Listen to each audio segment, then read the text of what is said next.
Imagine you're a doctor writing an ad for a weight loss supplement.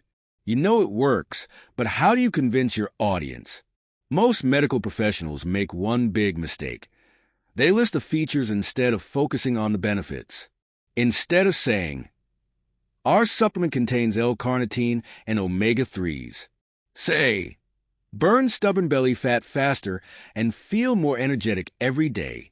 The first version talks about ingredients.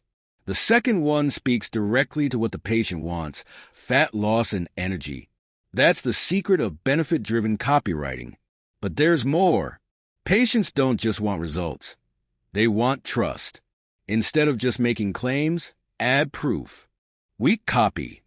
This supplement boosts metabolism. Strong copy. Clinically proven to increase metabolism by 25%, as shown in a Harvard study. See the difference? Facts build credibility. But what really seals the deal is a call to action.